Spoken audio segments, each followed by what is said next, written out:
Everyone. Welcome back to Wisdom and Woo. This is Mel Morris. If you are new here, and around here, we like to help people show up for the life that they want, right? That's it. Seems simple, right? It doesn't have to be as hard as we make it out to be.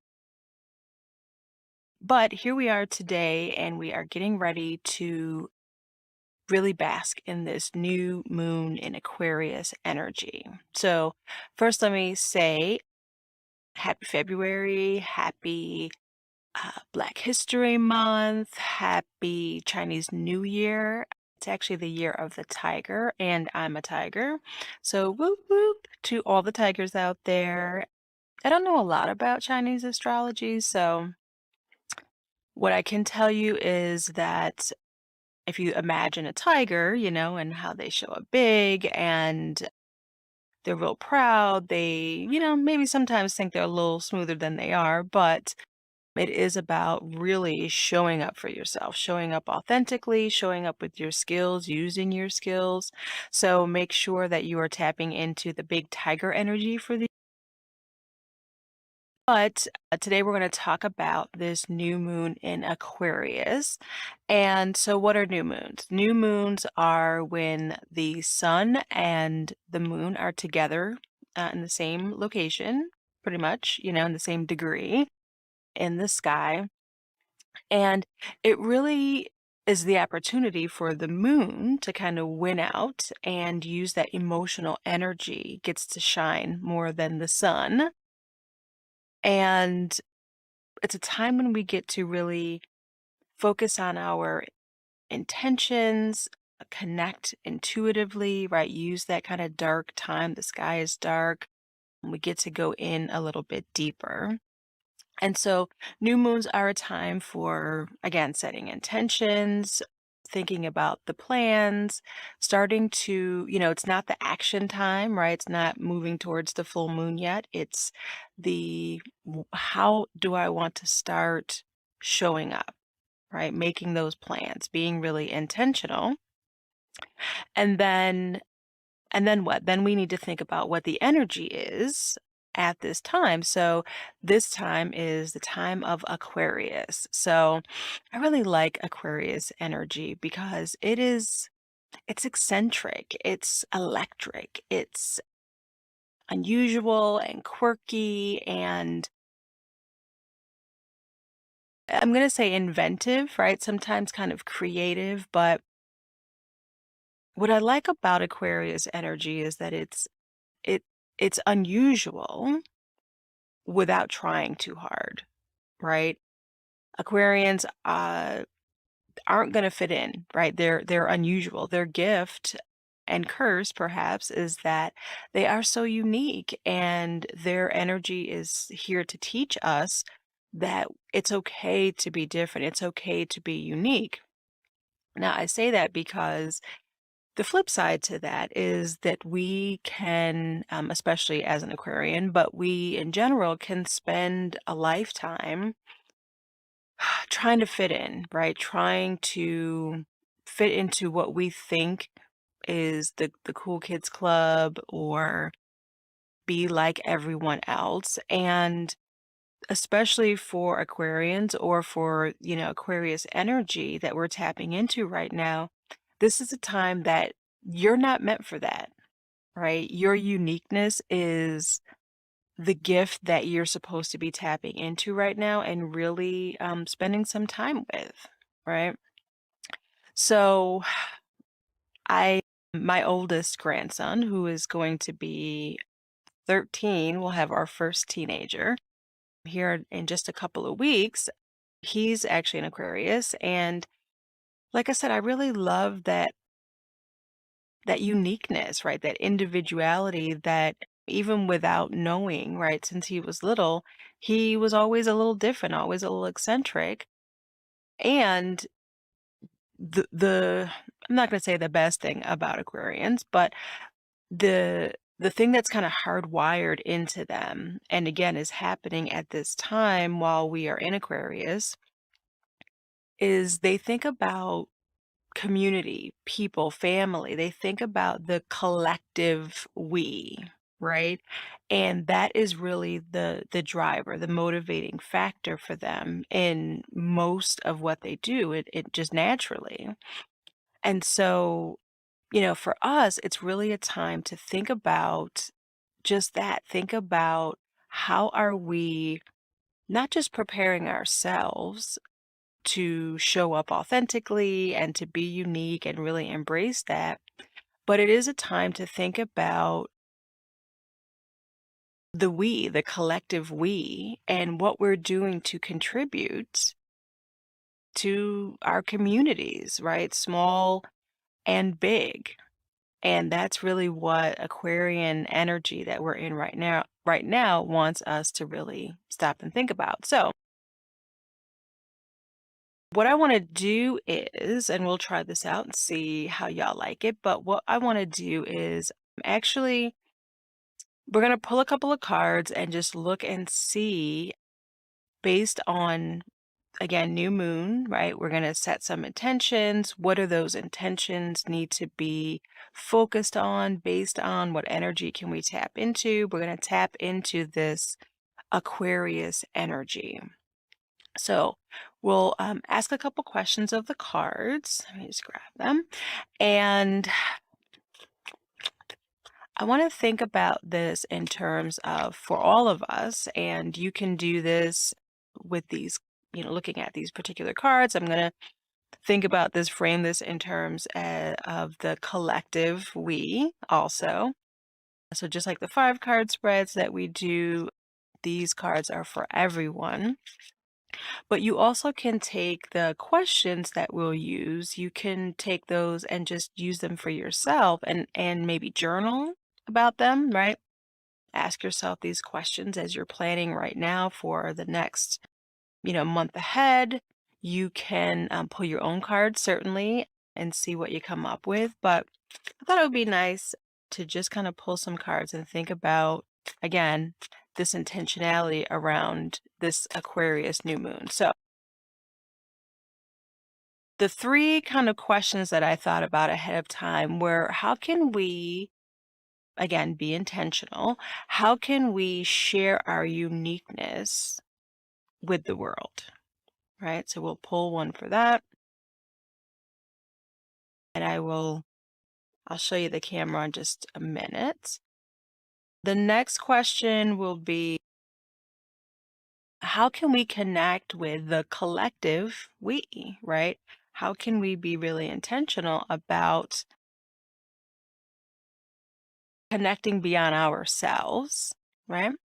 And last but not least, let me shuffle a little bit more.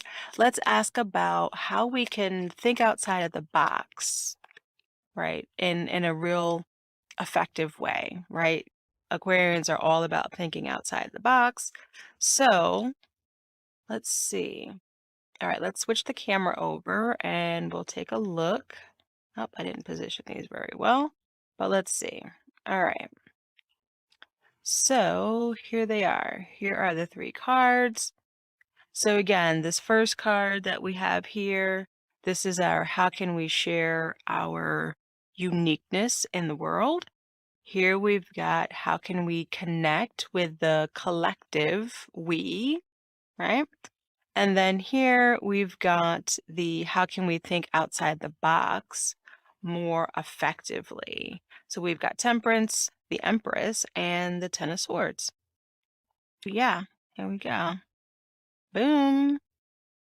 Now you don't see them quite as well here, but you'll get to see them. All right, so let's see. So let's start with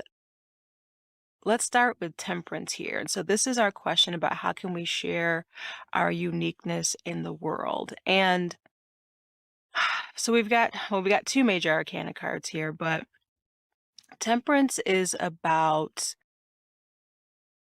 blending 2 things together and making a beautiful third thing, right? So when we think about sharing our uniqueness in the world, this for this new moon, think about, as you're journaling, as you're, again, even if you're pulling cards for yourself, think about how can I really, I have all these gifts, I have these beautiful qualities about myself, and maybe, again, maybe you've been trying to fit them into a box that you think makes sense, but think about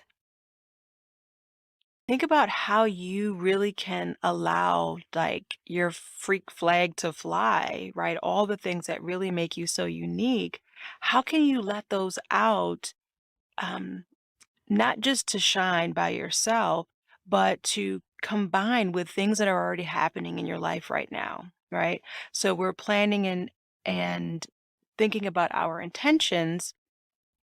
What parts of yourself can you start to blend together, right? Part of your internal, part of maybe the work you're doing, the relationships that you're in. How can you begin to blend those things together to create something that feels so authentic, that feels so you, right? Think about that for this new moon. Okay. Next was the question that we had here about how can we connect with the collective, we, and we have the Empress here, right? So another major arcana card. So again, big life lesson. And the Empress is the kind of the mother, right, of the cards. It's the feminine energy. And by that, I mean the receptive energy, the bringing people close, creating community, right? There isn't a better card for this particular question because the Empress is about bringing everyone together, right? To nurture them, to care for them. But you can see even in the card that the Empress is, she is center stage, right? She is there like, hey, everybody, come follow me. And that is the Empress energy. And when we think about connecting with our communities, our families, our businesses, our, kind of bigger, bigger, bigger, really spend time not just shining, not just showing up and telling people, "Hey, here's the way to come," but also bringing people together, right? Listening to each other, speaking with one another, and creating something that feels like community, right? It isn't just you showing up and telling people what to do, or it isn't just you showing up and following someone else who's telling you these are the 5 steps you're supposed to take. It's it's you leading people to lead each other, right? With this new moon energy here in Aquarius. And that just gives me chills. That feels so good. And then last, we've got how can we think outside the box more effectively? And then here we've got the Ten of Swords. Now, you know, the Ten of Swords can feel a little tragic. Swords is all about our thoughts, and we tend to think in terms of kind of dark energy. But if we think about this and thinking outside the box more effectively, what I really get from this Ten of Swords is that it's like past time to, kill off, get rid of um, these boxes that you've put yourself in the past, right? If you think about that song, The Age of Aquarius, it is all about starting a new chapter in your life. And the Ten of Swords really is that. The Ten of Swords is not an easy transition, right? Tens are kind of the end, closing things up and move, so that you're ready to move on to start again. But Ten of Swords can feel mentally, can feel really heavy, can feel very dark. And just know that thinking outside the box, right? It sounds like a nice phrase, but it's so important for us to get out of our own way sometimes. And the things that we've been doing and always doing, you need a refresh, right? And sometimes it needs to be something extreme, like the Ten of Swords. And that's kind of the energy right now. So as you're thinking about thinking outside the box, what really just like do you need to get rid of, stop doing, right? Start planning to not just think outside the box, but like just jump out of the box. How can you start to be intentional about doing things completely different in at least a few areas of your life, right? Let me switch this over. So yeah, I mean, it feels good. It feels really wonderful, if you allow yourself to sit in this energy of using your uniqueness, right? Using that quirkiness that you have, allowing yourself to not be afraid, right? To bring people together that are going to see, they're going to see your uniqueness. They're going to see these quirks about you, but bringing people together to share your who you are, allowing them to share who they are, and doing it in a way that you are, everyone's outside the box. There's no boxes, right? Everyone is just being themselves, being authentic, showing up in a beautiful way. Start making plans to make that happen. How can you do that? How can you do that in your personal life? How can you do that in your family, friend circle, your relationships, at work, in your business, in your community, and so on and so on, right? So thank you so much for spending some time. I hope that you have some really beautiful inspirations from this new moon in Aquarius. And as always, I'd love to hear all about it. So just enjoy this quiet time in this dark phase of the sky and enjoy, right? Let your freak flag fly a little bit, all right? Stay magical, y'all.